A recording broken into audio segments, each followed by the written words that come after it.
this morning, and welcome to a 5 Keys to Victory edition of the OHIO podcast. Do us a big favor, if you don't mind, everybody, smash that like button. Make sure you're subscribed to the channel. Ring the bell, get notified every time we go live. And of course, let us know what you think about what we think down in the comment section below. It helps the algorithm, and we really do appreciate it as we try to get closer to our next goal. We want to get to 5,000 subscribers here at the OHIO podcast before the end of the season, and you can help us do that by number one, making sure you're subscribed, and number two, share the show. Let somebody know about us. If you enjoy what we do here at the OHIO podcast, tell somebody about it. All right. Not going to waste much time. Let's dive right into it. My 5 keys to victory for the Buckeyes in Seattle against an undefeated Washington team just on the outside of the top 25 looking in. A big win over Ohio State at home. They definitely would be in the top 25, might even get into the top 20 if they were to do that. They have postseason aspirations, fighting to try to get closer to the CFP. And much like Oregon last year, they're viewing Ohio State as a measuring stick game for this current team in this current roster. Key to victory number one, the defense must win third downs. The Huskies are coming into this game with an incredible 75% success rate on third down. Now, there's two things that cause that. Number one, they haven't had very many. Number two, they're on a lot. They get a lot of third and shorts. And I guess the third reason was the level of competition hasn't been the greatest for them up to this point. I would say last week's game on the road against Washington State was probably the best team they've played. And let's not kid ourselves, the Cougars are not a top 25 football team at all. And Ohio State's coming into this game ranked number one overall in the AP poll and in the coaches poll. And they're ranked number one for a reason. Number one, they defeated the preseason number one ranked team at home themselves, 14-7 in Texas. Texas still ranked, I think, number 10 in the AP poll.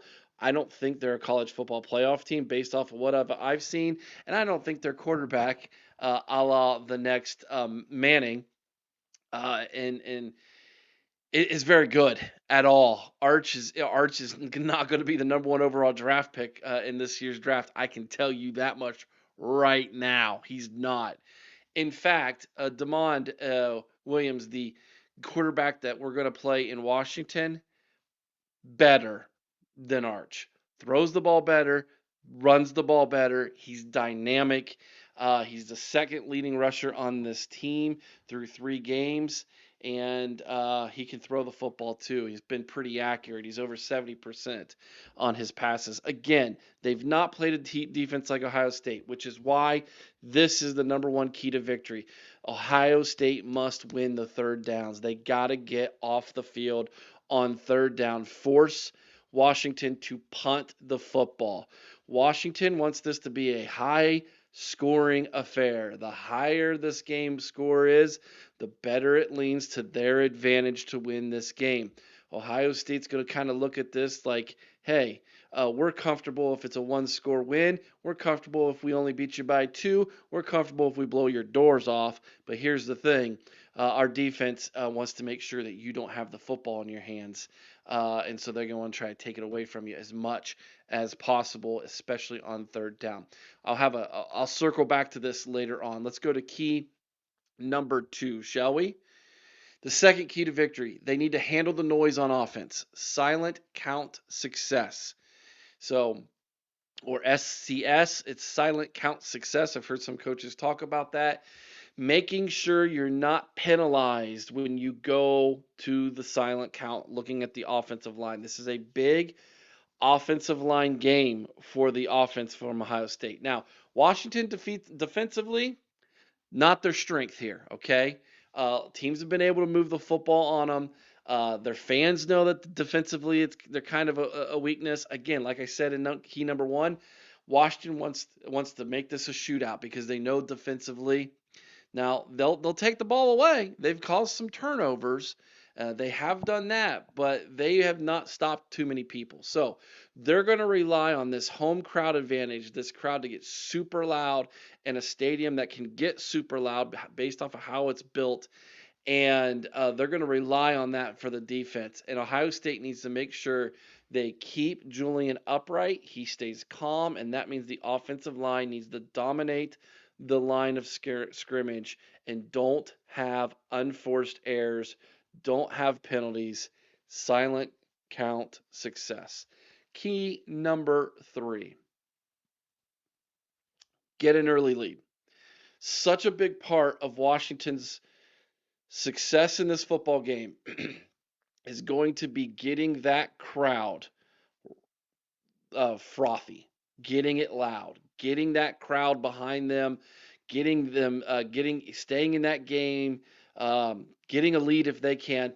If we can get an early lead and we can silence that crowd, take the crowd out of it, a huge advantage for Ohio State, especially on the offensive side of the football. So this might be one of those games, and I know it's against Ryan's DNA to do this, but this might be one of those games where if we have the choice, we receive the kick and we try to be uber aggressive offensively and get up on these guys early.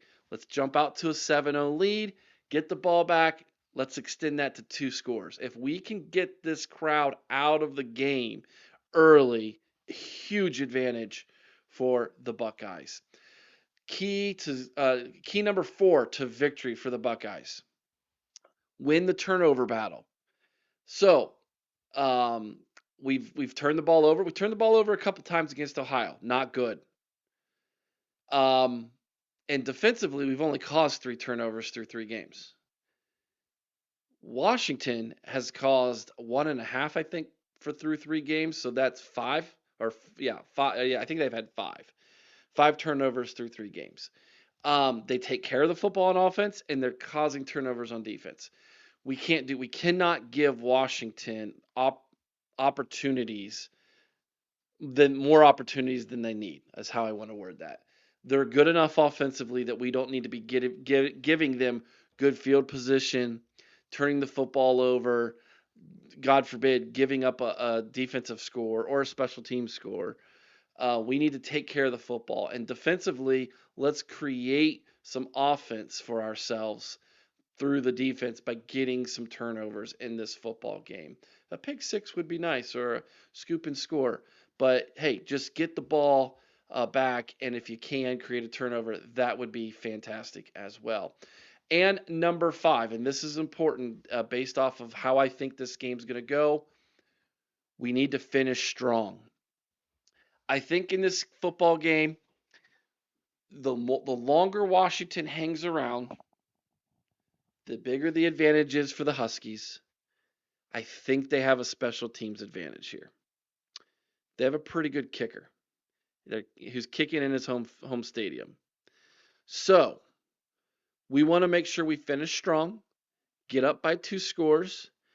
Ideally, how I would like to see this game go, it's we're up by a score or 2 going into halftime. Maybe we're up 14-7, 14-3, and I think we can score if we do that. We've been coming out of halftime and doing pretty good in the second half after we make some adjustments offensively. I would love to see us get 3 more touchdowns in the second half. There might be a garbage score here or there if that were the case. 35-13 is kind of where I see this game going.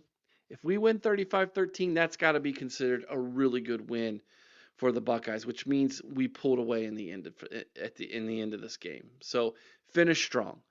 Don't let this come down to a kick. Don't let this come down to the first team who makes a mistake. Don't let this be last team who has the ball probably going to win.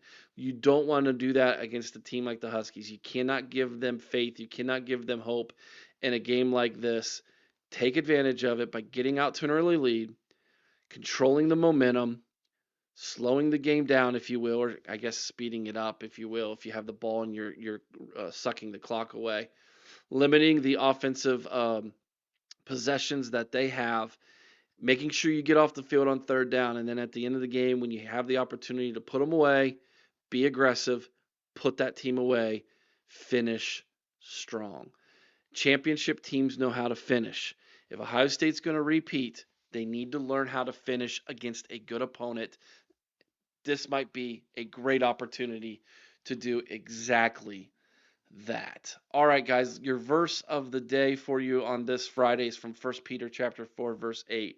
And above all things, have fervent charity among yourselves, for charity shall cover the multitude of sins. Of course, that word charity in the King James Version actually means love. So above all things, have a fervent love among yourselves, for love shall cover a multitude of sins. So have a great Friday, everybody. We appreciate each and every single one of you who tune into our channels and watch these videos. Please, again, give it a thumbs up, give it a like. Make sure you subscribe to the channel. Let us know what you think about what we think down in the comment section below. Do you have a key to victory I didn't mention? I'd love to know what you think down below. Let's have a good conversation as we prepare for tomorrow's big game against the Huskies. 3:30 kick, CBS. Or come right here to the OHIO podcast and you can watch it with Corey, myself, Chris, as we're going to call the game right here on the OHIO podcast as well. And don't forget Chris's call-in show tomorrow morning, 10 a.m., right here on the OHIO podcast. You can talk about this game, talk about college football for the day. A lot of good games, by the way. You got Georgia, Alabama tomorrow. You've got the big one at 7:30 in the Big Ten between Oregon and Penn State over at Happy Valley in the whiteout. That's going to be a great game. Hopefully we are victorious, and then we can tune into that one and have a lot of fun with that as well. All right, guys. Thank you so much for watching. Again, have a great evening, everybody. Be kind to one another. I owe someone's OH. Sing Carmen, Ohio with all your heart. Till next time, you all know what to do. Go Bucks.